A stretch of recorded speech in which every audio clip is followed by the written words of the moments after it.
ओम नमः शिवाय. नमस्कार आणि स्वागत आहे आपले बेस मराठी यूट्यूब चॅनल. आपण श्रवण करत आहोत श्री शिवलीला अमृत अध्याय 6. श्री गणेशाय नमः. जो भक्त नेहमी सदाशिव ही 4 अक्षरे उच्चारतो, शंकराची पूजा करतो, तो अनेक जीवांचा उद्धार करतो. शास्त्रांचे चांगले ज्ञान असलेले लोक अनेक प्रकारचे प्रायश्चिते सांगतात, पण जो मनुष्य मुखाने शिवनाम घेतो तो शुद्धच होतो. त्याला अन्य साधनांची गरज पडत नाही. शिवनामाचा महिमा असा परम अद्भुत आहे. त्याबरोबर जो भक्त प्रदोषव्रत करतो त्याला सर्व प्रकारच्या सिद्धी प्राप्त होतात. हे त्रिवार सत्य आहे.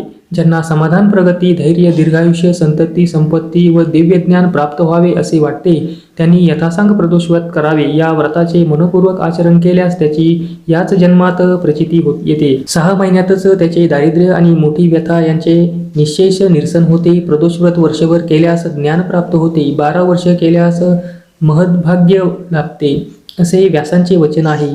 जो हे असत्य मानील तो नाना प्रकारच्या बंधनांनी जन्ममरणाच्या दुष्टचक्रात सापडेल. त्याला कल्पांतीही मुक्ती मिळणार नाही. त्याचा गुरु खोटा, ज्ञान खोटे व भक्तीही दांभिक. ज्याचा मनोभाव शिवचरणी विनम्र आहे त्याच्यासारखा पवित्र दुसरा कोणीही नाही. प्रदोषव्रत केल्याने अकाली मृत्यू, भयंकर गंडांतरे अशा गोष्टी टळतात. याविषयीची एक प्राचीन कथा सूत शौनदिकांना सांगितली. ती अशी. सत्यरथ हा विदर्भ देशाचा राजा. तो अत्यंत तेजस्वी, पराक्रमी, सर्व धर्मांचा सन्मान करणारा व लोकप्रिय होता. त्याने अनेक वर्ष राज्य केले, पण तो शिवभक्ती करीत नसे. त्याचे वाढते यश व ऐश्वर्य अनेक राजांना सहन होत नव्हते. म्हणून शाल्य देशाच्या राजाने पृथ्वीवरील अन्य राजांशी हातमिळवणी करून विदर्भावर एकदम आक्रमण केले. सत्यरथानेही शत्रूशी निकराचा लढा दिला. 7 दिवस तुंबळ युद्ध चालले होते. एकट्या सत्यरथाचे सर्व प्रयत्न त्या अनेक शत्रूपुढे थिटे पडले. त्याला रणांगणात वीरमरण आले. विजयाच्या उन्मादात शत्रूने राजधानीत प्रवेश करून भयंकर अत्याचार व लुटालूट केली. ही वार्ता सत्यरथाच्या पत्नीला इंदुमतीला कळताच तिच्यावर दुःखाचा डोंगर कोसळला. त्यावेळी ती गरोदर होती. 9 मास पूर्ण झाले होते. आपण येथे राहिलो तर काय विटंबना होईल या कल्पनेने ती शहारली. आपले व बाळाचे प्राण वाचवण्यासाठी ती गुप्त मार्गाने नगर सोडून अरण्यात शिरली. अनर्थ ओढवू नये म्हणून ती एकसारखी पुढे पुढे धावत होती. धावताना तिला सारखी धाप लागत होती. पायात काटे रुतत होते. कितीतरी वेळा ती मूर्छित येऊन पडली, पण सावध होताच शत्रूच्या भयाने अंगात त्राण नसूनही धावत राहिली. ती अतिशय सुंदर होती. मदनालाही मोहित करील असे तिचे लावण्य. सुकुमार देहयष्टी, मृगासारखे नयन, दात जणू हिऱ्यांसारखी पंक्ती, अंगावर वस्त्राभूषणे धारण केलेली अशी ती राजपत्नी, जिने अखंड ऐश्वर्य भोगले. अनेक दासी, अष्टोप्रहर जिच्या दिमतीला सूर्याची किरणे जिच्या चरणांनी कधीच पाहिलेली नाही, ती पतिव्रता राजपत्नी आज अगदी असह्य व दीन झाली होती. अश्रू भरल्या डोळ्यांनी अरण्यवाटा तुडवीत होती. कर्माची गती गहन. ती कोणाला चुकली आहे. धावून धावून इंदुमती अक्षरशः थकून गेली. त्यातच तिला प्रसूती वेदना होऊ लागल्या. ती व्याकुळ होऊन जमिनीवर गडाबडा लोळू लागली. मदतीसाठी मोठ्या आशेने सभोवती पाहू लागली, पण तिला कोणाचीही मदत मिळाली नाही. तिच्या घशाला कोरड पडली होती. अंगात जराही शक्ती उरली नव्हती. ती तेथेच प्रसूती झाली. तिला एक तेजस्वी पुत्र झाला. त्या परिस्थितीतही तिच्या मुखावर समाधान तरळले, पण तहान सहन होईना. तिने बाळाला तेथेच ठेवले आणि कशीबशी रडत खडत एका सरोवरापाशी गेली. पाण्यात प्रवेश करताच तिला थोडे बरे वाटले, पण तेथेही दुर्दैव आडवे आले. तिने उंजळीत पाणी घेताच एका मगरीने तिच्यावर झडप घातली आणि पाण्यात उडत नेऊन तिला खाऊन टाकले. एका राजपत्नीला असा भीषण मृत्यू आला. इकडे सत्यरथ इंदुमतीचा तो पुत्र अरण्यात एकटाच आक्रांदत होता. काय नियती आहे पहा. ज्याचे मोठे गोड कौतुक व्हायला हवे, ज्याच्या जन्मानिमित्त नगरात जल्लोष व्हायला हवा, तो राजपुत्र अर्भकावस्थेतच अनाथ झाला होता. पालापाचोळ्यात पडून टहा टहा असे रुदन करीत होता. त्या आवाजाने एखादे हिंस्र श्वापद त्याच्यापाशी फिरकले नाही. हेच मोठे भाग्य. असो, काही वेळाने उमा नावाची एक विधवा ब्राह्मण स्त्री आपल्या 1 वर्षाच्या मुलाला कडेवर घेऊन तेथून जाऊ लागली. तेवढ्यात तिला बाळाचे रडणे ऐकू आले. तिला मोठे आश्चर्य वाटले. ती आवाजाच्या रोखाने पुढे आली. ज्याची नाळही कापलेली नाही असा देखणा गोरागोमटा नवजात मुलगा एके ठिकाणी रडत असलेला पाहून तिचे काळीज गलबलले. ती विचार करू लागली, अरे देवा, या बाळाला इथे कोणी टाकले असेल? याचे जन्मदाते इतके निष्ठुर कसे झाले? आता याला कोण सांभाळील? चौकशी करावी तर आसपास कोणीही नाही. काय करावे? हा कोण कोणाचा, याची जात कोणती, काही कळत नाही. असे टाकून जायला जीवही जजावत नाही. वाघ लांडगे याला खातील याची अवस्था भोगवत नाही. ते काही नाही. आपण याला न्यायचे, त्याचे पालनपोषण करायचे. देव मोठा आहे, तोच सांभाळील. मी याला येथेच टाकून गेले तर देव आपल्याला कधी क्षमा करणार नाही. तिने आपल्या मुलाकडे पाहिले, मग त्या तान्ह्या बाळाकडे पाहिले. मातृसुलभ वात्सल्याने तिचे हृदय भरून आले. डोळ्यात पाणी तरळले. तिने पटकन त्या बाळाला उचलले आणि त्याला प्रेमाने स्तनपान करू लागली. पुन्हा एकदा तिच्या मनात संभ्रम निर्माण झाला. काय करावे? या बाळाला न्यावे की नेऊ नये? याची आई वाट चुकली असे ती परतून आली तर बाळ नाही असे पाहून तिला किती दुःख होईल. काही केल्या तिचा निश्चय होईना. तेव्हा भगवान शंकर साधूचे रूप घेऊन तिच्यापाशी आले व म्हणाले, हे ब्राह्मणी, या बाळाला तू घेऊन जा, त्याचे नीट संगोपन कर. हा क्षत्रिय राजपुत्र मोठ्या भाग्याने तुला सापडला आहे. पण या गोष्टीची कोठेही वाच्यता करू नकोस. तुझ्या मुलासारखाच याचाही प्रतिपाळ कर. गरिबाला अकस्मात गुप्तधन सापडावे तशीच ही घटना आहे. तुझी पूर्वपुण्याई मोठी, म्हणूनच हा मौल्यवान ठेवा तुलाच लाभला आहे. यानंतर भगवान शंकर क्षणार्धात अंतर्धान पावले. उमेच्या मनातील शंकेचे पूर्ण समाधान झाले होते. दोन्ही मुलांना बरोबर घेऊन ती पुढील मार्गक्रमण करू लागली. शुचिव्रत हे तिच्या मुलाचे नाव. तिने राजपुत्राचे नाव धर्मगुप्त ठेवले. या दोन्ही मुलांना कडेवर व खांद्यावर घेऊन ती घरोघरी भिक्षा मागत असे. कोणी विचारणा केल्यास हे दोघे माझे पुत्र आहेत असे सांगत असे. अशा प्रकारे हिंडता हिंडता काही काळाने ती एकचक्रा नावाच्या नगरात गेली. तिथे भिक्षा मागत फिरत असताना तिने एक शिवालय पाहिले. तेथे अनेक ब्राह्मण जमले होते. गाभाऱ्यात ऋषीश्रेष्ठ शांडिल्य शंकराची विधिवत पूजा करीत होते. उमा दोन्ही मुलांना घेऊन त्या मंदिरात प्रवेशली आणि एका जागी बसून शंकराची पूजा पाहू लागली. तेव्हा तिला व तिच्या मुलांना पाहून शांडिल्य म्हणाले, कर्मगती कशी गहन आहे असे पहा. हा एक राजपुत्र पण आज हीन दीन होऊन नशिबात लिहिलेले भोग भोगत आहे. या गरीब ब्राह्मणीच्या सहवासात हालापेष्टा सोसत वाढतो आहे. ते ऐकताच उमेने शांडिल्यचे पाय धरले व त्यांना विनंती करीत म्हणाली, महाराज, आपण त्रिकालज्ञानी आहात, समर्थ आहात, भूतभविष्य जाणता. माझ्यावर कृपा करा. या माझ्या धाकट्या मुलाबद्दल काही सांगा. तो कोण आहे? त्याचे मातापिता कोण आहेत? ते जिवंत आहेत की नाहीत? तेव्हा तिची जिज्ञासा जाणून शांडिल्य म्हणाले, हे ब्राह्मणी, हा मुलगा विदर्भ देशाचा राजा सत्यरथ याचा मुलगा. हा सत्यरथ पूर्वजन्मी राजाच होता. प्रदोषकाळी प्रेमपूर्वक शिवपूजन करीत असे. एकदा शत्रूने त्याच्यावर आक्रमण केले. त्याच्या नगराला चाहूकडून वेढले. तेव्हा तो शिवपूजेत मग्न होता. शत्रूला गलबला ऐकून तो पूजा अर्धवट टाकून उठला. शस्त्रसज्ज होऊन रणांगणाकडे धावला. तेवढ्यात त्याचा प्रधान येताना दिसला. शत्रूचा पराभव करून त्याने त्यांना धरून आणले होते. राजाने त्याचा शिरच्छेद करण्याची आज्ञा दिली. या विजयाच्या उन्मादात आपले शिवपूजन अर्धवट राहिले आहे याचे त्याला भान राहिले नाही. त्याने तसेच भोजन केले. त्या दोषामुळे या जन्मात सत्यरथ अल्पायुष्य होऊन शत्रूकडून मारला गेला. म्हणून शिवपूजन अर्धवट सोडू नये. याच्या मातेने पूर्वजन्मी आपल्या सवतीचा वध केला होता. त्या सवतीने या जन्मी मगरीचा रूपाने तिचा जीव घेतला. स्वतःच्या स्वार्थासाठी दुष्टबुद्धीने जे जे कर्म करावे ते सर्व कालांतराने दुःखरूपाने भोगावेच लागते. या धर्मगुप्ताबद्दल काय सांगावे? याने गेल्या जन्मी कोणतेही जीवव्रत केलेले नाही. म्हणून या जन्मी राजपुत्र असूनही हा लहानपणीच अनाथ पोरका झाला. अरण्यात एकाकी पडला. त्याला मातापित्याचे सौख्य लाभले नाही. भगवान शंकर म्हणजे देवादिदेव, अत्यंत कृपाळू. त्यांनी मनपूर्वक सेवाभक्ती करणाऱ्यास कसलीही कमतरता पडत नाही. म्हणून प्रदोषकाळी एकाग्र चित्ताने शिवपूजन करावे. शिवपूजन चालले असताना ते अर्धवट टाकून केव्हाही उठू नये. प्रदोषकाळी भवानीला प्रतिष्ठित करून कैलासनाथ तिच्यापुढे नृत्य करतो.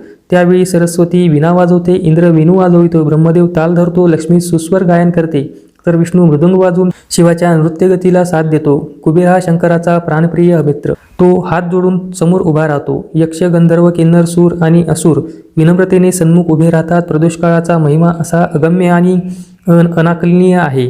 तो वेदशास्त्रांनाही कळत नाही. शांडिल्याचे बोलणे पूर्ण होताच उमेने विचारले, ऋषीवर्य, हा माझा मोठा मुलगा शुचिव्रत, त्याला या जन्मी दारिद्र्य का आहे? ते म्हणाले, मुली, या तुझ्या मुलाने पूर्वजन्मी लोकांकडून दुष्टपणाने दाने उकळली आहेत. त्याने स्वतः कधीही दानधर्म केला नाही, शिवपूजन केले नाही, म्हणून या जन्मी दारिद्र्य भोगत आहे. दूषित परान्न सेवनाने वाणीमध्ये, दूषित दानाने हातामध्ये व परस्त्री अभिलाषा धरल्याने डोळ्यामध्ये दोष निर्माण होतात. तेव्हा उमेने आपल्या मुलाला व राजपुत्राला शांडिल्याच्या चरणावर घातले व म्हणाली, महाराज, त्यांच्यावर कृपा करा. ती विनंती मान्य करून ऋषीने त्या दोघांना नमः शिवाय या मंत्राचा उपदेश केला. पक्षप्रदोष, शनिप्रदोष आणि महात्म्य समजवून सांगितले. ते म्हणाले, पक्षप्रदोष व्रत करणाऱ्याने त्रयोदशीस निराहार राहावे, सत्कार्य करावे. सूर्यास्तानंतर 3 घटका झाल्यावर भक्तिभावाने प्रदोष पूजेला आरंभ करावा. त्याला केळीचे खांब, ऊस, पताका, रांगोळ्या व झालरी यांनी सुशोभित करावे. स्वतः शुभ्र वस्त्र नेसावे. भारी पांढरे गंध लावावे. सुगंधी पुष्पे धारण करावीत. मग शिवलिंगाची स्थापना करून त्यांचे विधियुक्त पूजा करावी. प्रथम आचमन व प्राणायामादी प्रारंभिक विधी करावेत. मातृकांसह अंतरण्यास व वाहिन्यास करावेत. डावीकडे विष्णूचे आणि उजवीकडे अग्नीची पूजा करावी. वीरभद्र, गणपती, अष्टमहासिद्धी, अष्टभैरव, अष्टदिक्पाल व सप्तावरण पूजा करावी. आधी शंकराचे ध्यान करावे. मग सर्व राजोपचार यथाक्रम अर्पण करून त्याचे मनोभावे पूजा करावी. त्यांचे स्तवन करावे. म्हणावे, हे गौरीनाथा, हे उमारमणा, तुझा जय जयकार असो. तू अत्यंत निर्मळ आहेस, सोज्वळ आहेस, कोटी चंद्राप्रमाणे शीतल आहेस, सत चित आनंद स्वरूप आहेस, सर्वार्थाने परिपूर्ण व सनातन ब्रह्म आहेस. मी तुला नमस्कार करतो. तू माझ्यावर कृपादृष्टी ठेव. शांडिल्य ऋषींनी त्या दोघांना प्रदोष व्रत करायला सांगितले. ते व्रत मुलांकडून नीट करून घेण्याची सूचना उमेला दिली. ऋषीचा उपदेश व आशीर्वाद मिळाल्यानंतर उमा दोन्ही मुलांसह एकचक्रा नगरीत राहिली. शुचिव्रत व धर्मगुप्त यांनी तेथे 4 महिने प्रदोष व्रत केले. शांडिल्यांनी त्यांना काही गोष्टी आधीच स्पष्ट सांगितल्या होत्या. आपली शिवपूजा आपण यथाविधी करावी, ती दुसऱ्याला करायला सांगू नये. शिवपूजेचा कधीही कंटाळा करू नये. शिवपूजेच्या तीर्थावर आणि प्रसादावर देवासुरांचा अधिकार असतो, म्हणून शिवपूजेचा तीर्थप्रसाद कोणालाही देऊ नये. तसे केल्याने 100 ब्राह्मणाच्या हत्येचे पातक लागते. शिवपूजेची सामग्री व साहित्य त्यांची कधीही चोरी करू नये, ते तर महापाप आहे. शंकर स्वतः महान त्यागी आहेत. त्याच्या सेवेसाठी, पूजेसाठी स्वकष्टार्जित धन वेचावे, स्वतः परिश्रम घ्यावेत. ही गुरुवचने नीट ध्यानी धरून ती दोन्ही मुले अत्यंत आदराने शिवभक्ती करीत होते. पुढे काही दिवसांनी एक घटना घडली. उमापुत्र शुचिव्रत नदीकाठी खेळत होता. तेवढ्यात शेजारची दरड अकस्मात कोसळली. त्या मातीच्या ढिगाऱ्यात शुचिव्रताला द्रव्याने भरलेला एक घडा सापडला. त्याने तो घट गुपचूप घरी आणला. तो धन पाहून उमेला खूप आनंद झाला. तिने शंकराला नमस्कार केला व शुचिव्रताला म्हणाली, बाळा, हा सर्व शिवकृपेचा प्रसाद आहे. तुम्ही प्रदोषव्रत केल्यामुळे आपले दरिद्र दूर झाले आहे. आपले ऐश्वर असेच वाढत राहील. आता याचा निम्मा भाग तू धर्मगुप्ताला दे. ते ऐकताच धर्मगुप्त म्हणाला, दादा, तू आईचं ऐकू नकोस. आपण एकच आहोत ना, मग ही वाटणी कशाला? तसे पाहता या भूमीतील सर्व धनसंपत्ती आम्हा राजांचीच असते. आता मी सांगते तसे कर. हे सर्व द्रव्य तुझ्याकडे ठेव. ते निस्पृह बोलणे ऐकून उमेचे हृदय भरून आले. तिने त्याला प्रेमाने जवळ घेतले. आता पोटापाण्याची चिंता नव्हती. दिवस आनंदात जात होते. ते दोन्ही कुमार नित्यनेमाने शिवध्यान व शिवपूजन करीत असत. अशी काही वर्षे लोटली. शुचिव्रताचे व धर्मगुप्ताने तारुण्यात प्रवेश केला. एके दिवशी ते दोघे अरण्यात हिंडत असताना त्यांना काही गंधर्वकन्या दिसल्या. त्या खूप सुंदर होत्या. खेळण्यात रममाण झालेल्या होत्या. त्यांचे लावण्य पाहून त्या दोघांचे मन भाळले. तेव्हा शुचिव्रत धर्मगुप्ताला म्हणाला, अरे, परस्त्रीकडे असे लपून छपून पाहू नये. त्यांची अभिलाषा धरू नये. स्त्रिया कपटी व दांभिक असतात. त्या दर्शनाने चित्तहरण करतात, स्पर्शाने आपली शक्ती हरण करतात. त्यांच्या सहवासाने काय अनर्थ होतात हे मी तुला सांगायला हवे काय? चल, येथून जाऊया. पण राजपुत्राचे त्या बोलण्याकडे लक्ष नव्हते. शुचिव्रता, तू येथेच थांब, मी त्यांना भेटून येतो. असे म्हणून तो मदनासारखा देखणा राजपुत्र गंधर्वकन्यांच्या जवळ गेला. त्यांच्यामध्ये जी मुख्य होती तिचे नाव अंशुमती. कोद्रवीन नावाच्या गंधर्वराजाची ती कन्या लावण्याची पुतळीच होती.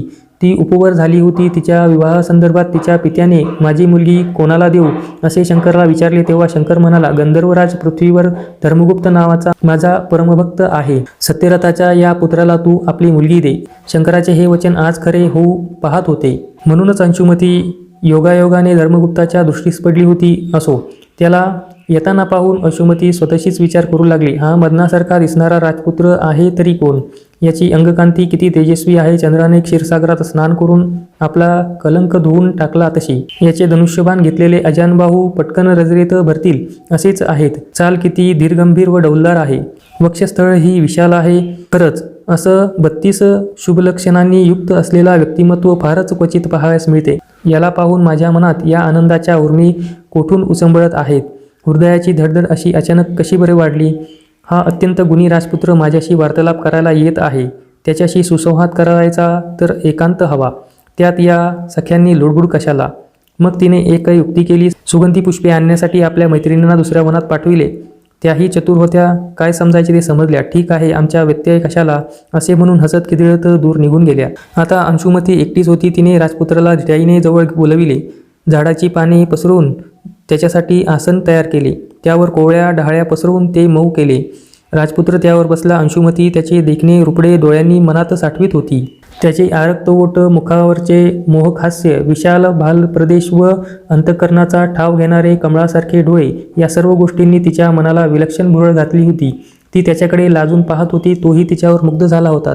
त्याच्या प्रेमळ कटाक्षाने ती गंधर्वकन्या केव्हाच विघ्न झाली होती. तथापि स्वतःला सावरून ती म्हणाली, हे राजसा, तू तर शृंगार रसाचे सरोवर आहेस. मला राजहंसीप्रमाणे त्यात विहार करायला आवडेल. तुझ्या चंद्रासमान दिव्य मुखाकडे पाहून माझा मनोरूपी चकोर अक्षरशः नृत्य करीत आहे. माझ्या मुखकमलाकडे माझे नेत्ररूपी भ्रमर सारखेच झेपावत आहेत. तुझे बोलणे म्हणजे मेघांचा वर्षाव. त्यात भिजलेला माझा चित्तरूपी मोर आनंदाने मुग्ध होऊन तुईतुई नाचतो आहे. मी काय करू, स्वतःला कशी सावरू, माझे प्रेम कसे व्यक्त करू, तुझ्या भेटीने झालेला आनंद कसा व्यक्त करू. मी तुला मनाने वरले आहे. बोलता बोलता तिने स्वतःच्या गळ्यातील मोत्यांची माळ काढून धर्मगुप्तांच्या गळ्यात घातली आणि आता मी कायावाचा मने तुझीच पत्नी झाली आहे असे म्हणून त्याच्या चरणी मस्तक ठेवले. धर्मगुप्त म्हणाला, हे गंधर्व कन्ये, तुझ्या मनाचे मोठेपण पाहून मी खरोखरच धन्य झालो आहे. तू मला वरलेस हेही ठीक आहे, पण मला आई नाही, वडील नाही. मी राजभ्रष्ट पित्याचा मुलगा. एका गरीब ब्राह्मणीने मला वाढविले. तू लाडाकोडात वाढलेली, सर्व प्रकारचे ऐश्वर्य भोगणारी तुझे वडील मला जावई म्हणून स्वीकारतील का? म्हणून माझा विचार सोडून दे. अंशुमती म्हणाली, त्यांची चिंता नको. मी माझ्या पित्यांची संमती घेऊन 3 दिवसांनी येथे परत येईन, तेव्हा आपला विवाह करू. माझे वडील या प्रस्तावाला आनंदाने होकार देतील याची मला खात्री आहे. धर्मगुप्तालाही ते पटले. 3 दिवसांनी पुन्हा तेथेच भेटायचे असे ठरवून त्याने निरोप घेतला. अंशुमती आपल्या सख्यांसह गंधर्वलोकी गेली. पित्याची भेट घेऊन त्याला आपले मनोगत सांगितले तेव्हा शिववचनाप्रमाणे सर्व योग जुळून येत आहेत हे पाहून केद्रावीन गंधर्वांना आनंद झाला. त्याने तिला तात्काळ होकार दिला. पित्याची आज्ञा मिळाल्याने त्या गंधर्वकन्याचे अंतःकरण सुखावले. आपल्या सुखी वैवाहिक जीवनाची स्वप्ने ती रंगवू लागली. धर्मगुप्ताने आपल्या बंधूला सुचिव्रताला सर्व हकीकत सांगितली. ते ऐकून त्यालाही खूप हर्ष झाला. त्या दोघांना श्रीगुरु शांडिल्याचे वचन आठवले. हा सर्व त्यांच्याच कृपेचा प्रसाद आहे हे त्यांच्या लक्षात आले. जे गुरुचरणी आसक्त असतात, त्यांच्या उपदेशानुसार वागतात, त्यांची मनपूर्वक सेवा उपासना करतात, त्यांना सर्व प्रकारचे सौख्य व ऐश्वर्य प्राप्त होते. गुरुदेव यांचे सर्वत्र रक्षण करतात हेच खरं. घरी गेल्यावर त्यांनी वनातील सर्व वृत्तांत आपल्या आईला सांगितला. तेव्हा ती म्हणाली, शिवभजनाने मनुष्याचा खरोखरच उद्धार होतो, त्याचे इहपर कल्याण होते.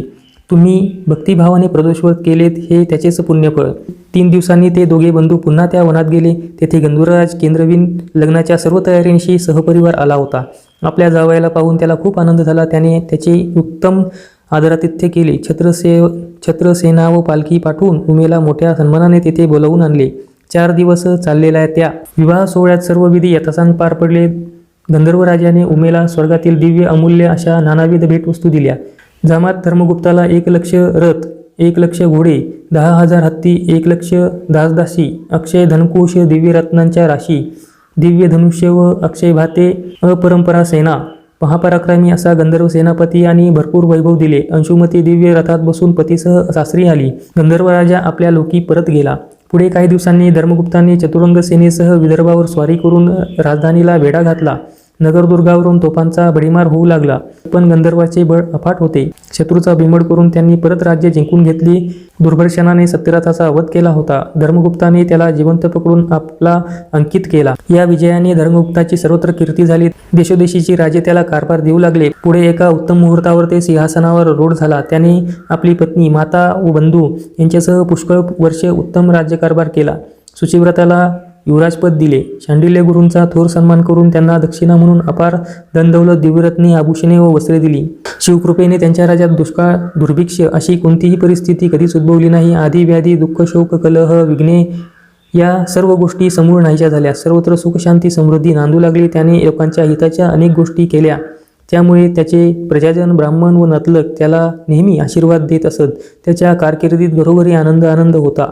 अशा प्रकारे त्याने सर्वांना सुखी केले. कालांतराने त्याने आपल्या पुत्राला सुदत्तला राज्याभिषेक केला. राज्यव्यवहारची सर्व सूत्रे त्याच्या हाती सोपून तपश्चर्येसाठी वनात निघून गेला. तेथे शंकराचे अहोरात्र ध्यान करू लागला.